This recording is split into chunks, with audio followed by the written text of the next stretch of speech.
Halo?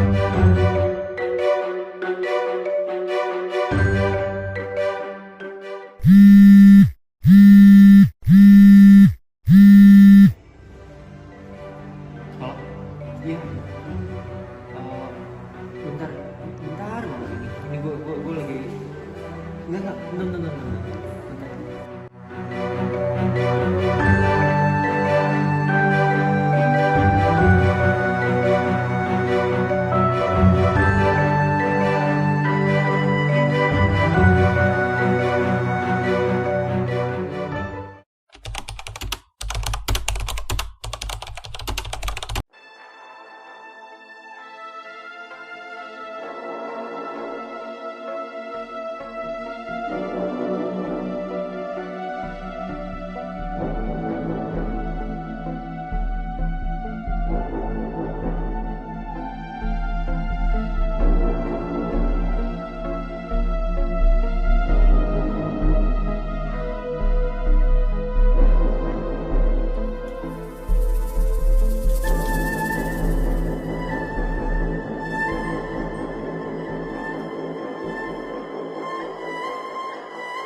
Hai, aku Jody.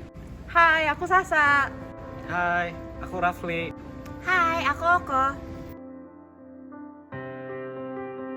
Oke, jadi sekarang aku akan mengajukan beberapa pertanyaan untuk kalian. Nanti kalian harus menulis jawaban kalian di papan yang sudah disediakan. Jangan saling menyontek ya. Aku akan berikan kalian waktu 5 detik untuk menulis jawaban kalian. Oke. Pertanyaan pertama, kalian tahu nggak sih apa itu gastritis? 5 detik dari sekarang.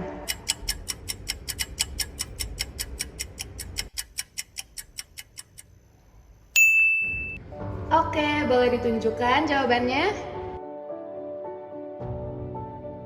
Wah, semuanya benar. Yeay. Oke, mungkin boleh dijelaskan lebih lanjut oleh Teh Sasa?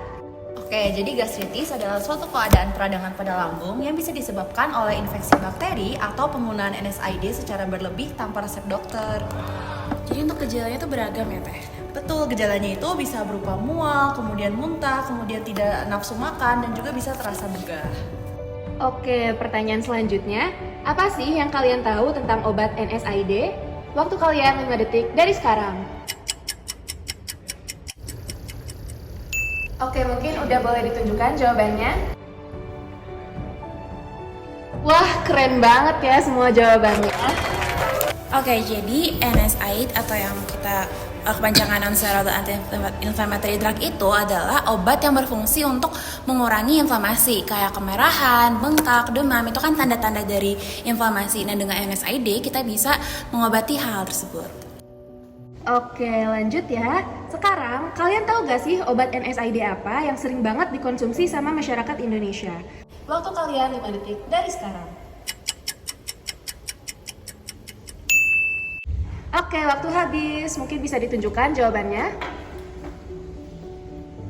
Wah, kali ini jawabannya beda-beda ya. Tapi semuanya bener kok. Nah, tapi ini kan ada banyak banget nih jenis dan nama-nama dagangnya di apotek. Nah, itu yang sering terjadi pada masyarakat kita. Makanya orang-orang tuh pada nggak sadar bahwa keempat kategori obat ini sebenarnya termasuk ke dalam golongan NSAID nih. Setuju. Nah, buat teman-teman yang lagi nonton di rumah, mungkin kalian nggak bakal ingat sama semua nama obatnya. Yang penting kalian tahu dua hal yang ini, cek label obatnya dan tanya ke apotek supaya kalian nggak asal minum. Pertanyaan selanjutnya. Kalian tahu gak berapa banyak masyarakat Indonesia yang suka mengkonsumsi NSAID tanpa resep? Banyak gak sih? Harusnya Wah. banyak ya. Kayak ada yang yakin banget tuh, tapi sekarang aku kasih clue dulu ya. Pokoknya jawabannya itu lebih dari 50%. Bisa berapa aja nggak sih itu mah? Gak apa-apa, tulis aja. Gak yakin sih. Ini salah deh. Oke, waktu 5 detik sudah habis, mungkin bisa ditunjukkan jawaban di layar. Wow, coba Oko bisa tahu sih jawabannya? Oke, jadi pengguna NSAID tanpa resep di Indonesia tuh mencapai 73,3% di Indonesia gitu. Bahkan 38,3% diantaranya tuh belinya di apotek dan sisanya itu belinya di warung. Warung ya berarti Iya. bisa dong dibeli di sembarangan Iya betul tempat. banget. Bahaya nggak tuh kamu? Bahaya kan berarti? Bahaya.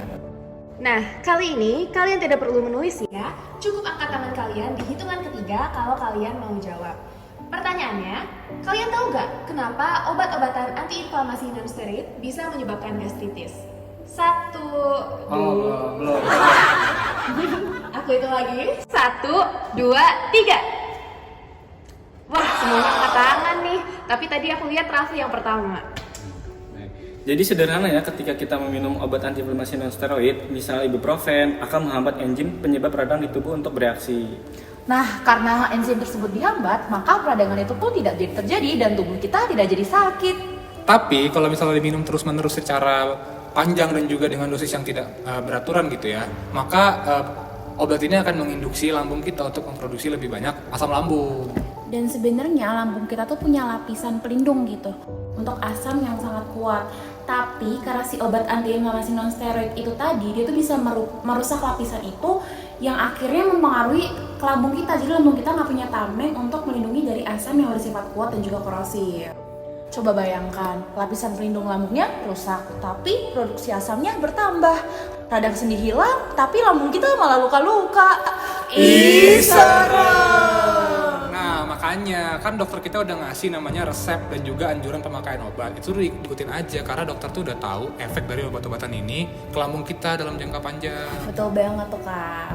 Kalian tahu nggak kalau sudah muncul gejala-gejala gastritis, langkah selanjutnya harus apa?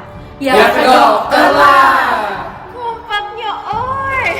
Jadi buat teman-teman semua yang kalau udah ngerasain gejala kayak mual, muntah, terus gak ngerasa nafsu makan, apalagi rasa sakit di ulu hati, langsung ke dokter aja ya. Oke. Pertanyaan selanjutnya, kalian tahu nggak sih gimana caranya untuk mencegah gastritis? Tahu. Wah, tahu semua ya. Mungkin boleh dari Teh Sasa. Stop beli obat-obatan tanpa resep dokter ya.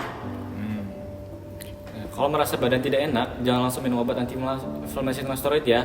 Coba kita biasakan dulu terapkan pola hidup yang sehat dan bersih seperti tidur yang cukup, olahraga rutin, makan yang teratur dan bergizi.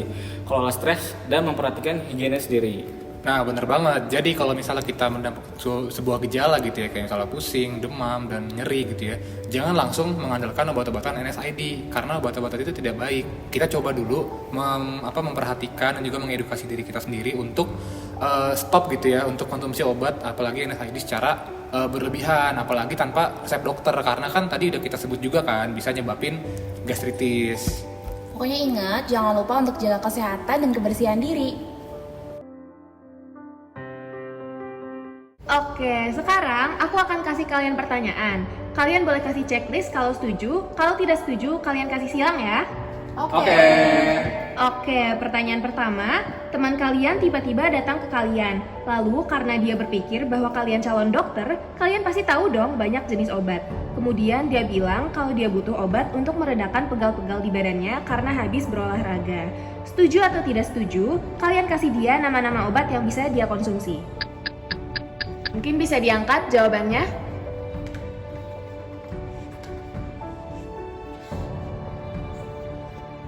Nah benar, karena meskipun kita anak kedokteran, kita tuh belum punya kompetensinya untuk memberikan resep gitu kepada orang, even itu teman kita sendiri.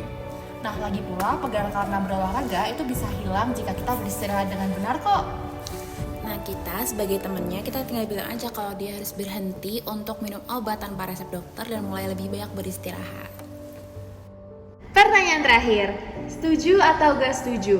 Semua orang harus berkontribusi untuk menurunkan angka konsumsi obat tanpa resep di masyarakat. Setuju lah. Aku setuju juga sih. Setuju banget. Kenapa tuh kalau boleh tahu? Aku setuju banget karena menurut aku semua orang tuh punya perannya masing-masing untuk membawa perubahan yang lebih baik gitu. Setuju juga. Misalnya di sini kan aku dan teman-teman semua di sini kan sebagai calon tenaga kesehatan juga punya tanggung jawab untuk mengedukasi gitu ya bahwa obat tanpa resep ini tuh berbahaya. Nah, teman-teman di rumah walau bukan calon tenaga kesehatan punya kapasitas yang sama nih buat setidaknya gitu memberitahukan, mengedukasi teman-temannya, masyarakatnya bahwa mengkonsumsi obat-obatan yang tanpa resep ataupun secara berlebihan itu nggak bagus dan tidak perlu juga. Jadi harus saling mengingatkan lah antar sama teman-teman. Betul, tidak lupa juga kepada stakeholders dan juga policy makers, mereka tuh punya peranan penting untuk mengatur distribusi obat-obat NSAID kepada masyarakat. Ya, meskipun aku tidak mudah, tapi aku yakin pelan-pelan kita bisa. Kita harus mulai dari diri sendiri, karena kalau bukan kita yang menginisiasi, siapa lagi? Mari Cegah Gastritis, Terapkan konsumsi obat beresep dengan bijak.